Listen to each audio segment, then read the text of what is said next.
My guest is Ronda Candy from Martha's Table.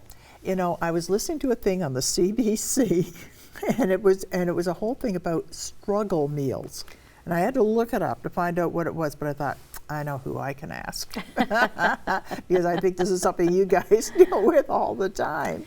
Right. Well, it's a new term for me as well. But when I did a little research, I thought, this is what we do. This is exactly, I could define it now that I know the term. It's being creative, using what you have, and that defines Martha's Table. Making a nutritious meal tasty, using what you have. And what's been donated, and you know, how can we do that? So I guess you'd start with a staple. Most people have some rice, maybe some pasta hanging around, something. So then what do you do? Well, you're looking for a protein. It might be like a legume, like beans, or maybe lentils, something you can add to it, or affordable meats. I think maybe one of the long-standing struggle meals is stew. When you think about it, you're putting things in a pot, you're cooking, and you know the meat that goes into a stew is typically a little of the tougher that needs to be slow cooked, and it's so tasty when it's pulled together the right way. So that's a long-standing struggle meal, and so beans, rice, pastas, affordable meats. Yeah. Yeah. Okay. Don't forget the spices. You need to have the spices because that will elevate. And spices you can get in so many different ways. Even bulk stores. Dollar store. Yep. Dollar store sells them. Yep. Yeah, pepper hot. My go-to is hot sauce. Frank's hot sauce. I don't know how I live without it. Right. And that'll spice anything up. It will. Yeah, It will, absolutely. Yeah. Canned vegetables, another affordable item, and it does have a good shelf life. So if you're stocking up, you can use it at any time. I always say drain the liquid off of it, rinse your vegetables, then use them. Yeah, it makes it a little more. Yeah, it's not meant to be. I have a friend who was raised during the Depression, and she said that they always look forward to Fridays because her mother used to make these things out of. She said it was bread and onion, and she'd make them like sort of like cupcakes, and baked and all that. And she mentioned to her mother years later. She said, "You know, why don't you make that anymore?" Well, why would you want to? The whole reason was all she had left was stale bread. Right. And it was Depression time, and it was on a Friday when all the money had run out, and this is what she would make, and that would be their meal, was these things. But they thought it was a treat, and they looked forward to Friday. She said you'd walk in from school, and the smell, you know, of these things baking was so nice, and oh boy. And I think that's the perfect struggle meal. It's comfort food, things that have stood the test of time. Again, stew or chili or things like that, and it's a go-to. It's something we look forward to. Absolutely. And you know, I don't buy cans of beans. I like using lentils and beans and all those kinds of things, and split pea soup, and all, you know, depending on how much ham I've got, how good it is. But anyway, I still do that, and I buy it dry. Because it is not that big a deal. And it's more affordable. Oh, it sure is. It's a fraction of the price when you sit down and do the math. Yeah. And thinking of the ham, if you have bones in any of your meat, save them. Use that. That'll be a great ingredient in a struggle meal. Oh, it would be, yeah. You're going to add nutrition and lots of flavor. Because it isn't just the meat that's clinging to the bone, it's the marrow, it's the whole thing. We'll just give it a hold. So throw one in the freezer, and you know, turkey carcass. Oh, I can get a lot of meals out of a turkey carcass. Yes. Yeah, and sometimes just throw in the dressing as well into the soup. Like there's just Coming to your house. Oh, no, you're a trained chef. I can't teach you anything. You know, I can learn. Ah, dear. So what's happening at Martha's Table these days? Well, we're getting ready for the holidays. Year end is coming. We're having our holiday dinner on the 24th. And we're reaching out to our donors as we typically do at this time of year. But you've got a little wrinkle this year. A little wrinkle. Yeah, mail is not getting through. Yes.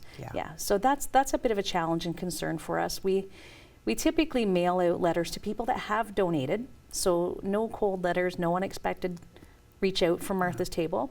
But we remind our supporters that we're still here, what's happening. We give them a little update and just say, hey, if you can, we need your support this year. Those are the letters that are caught. Right. And then when they get that reminder, they typically would then, many, send in a check again through the mail. So it's a concern. Most of our donations do come in the month of December.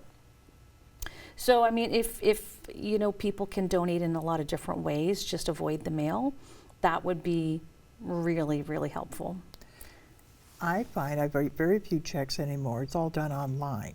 Yes. And it's actually more secure. It's secure to start with, but rather than a check that can go astray, yep. and that's got a whole lot of information on it, it does. Instead, it is so much easier and save on postage. Right, exactly. I mean, come on, really. Exactly.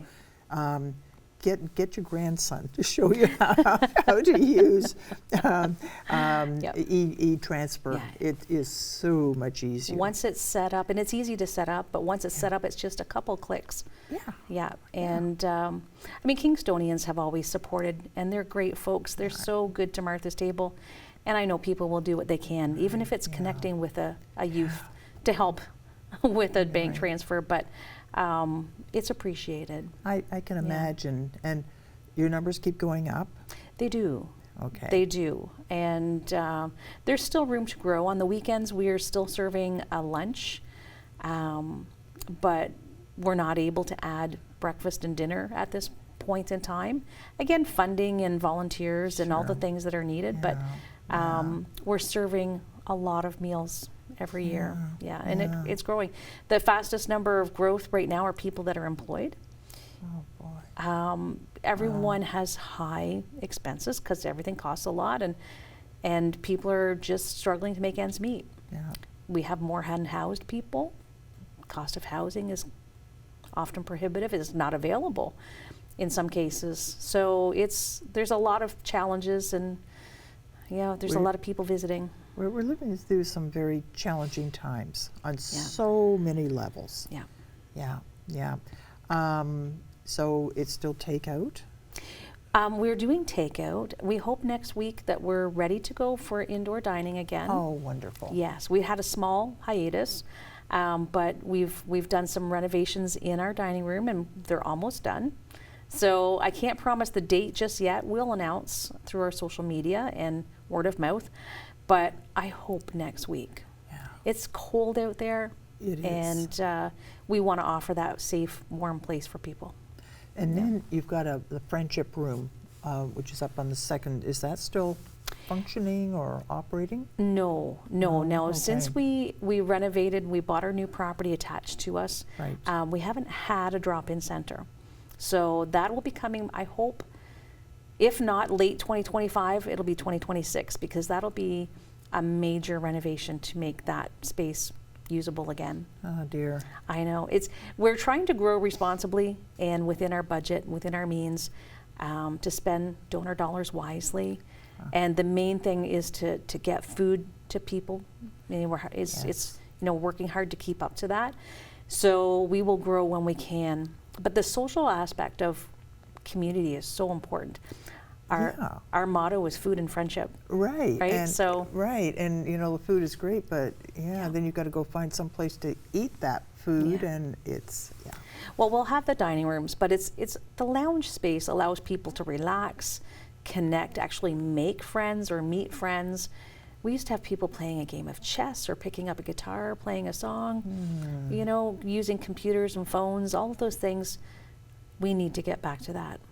Yeah. So it's definitely on our working list. Okay. Yeah. So support Martha's Table. Yes. That's right. Yeah. And you can go online and do this. Right. That's probably it's the easiest way. It really is the easiest way when you get onto it. Yeah. But do send them some money. It's times it's a pretty tough time for you guys. Yeah. Well, Merry Christmas. Yes, we will make it happy as possible for the people that visit. We do a traditional dinner, so we try to make it a family event, everyone will go home with a stuffed stocking. So we hope Nice. to have a Merry Christmas for everybody. Nice. Yeah. Thank you.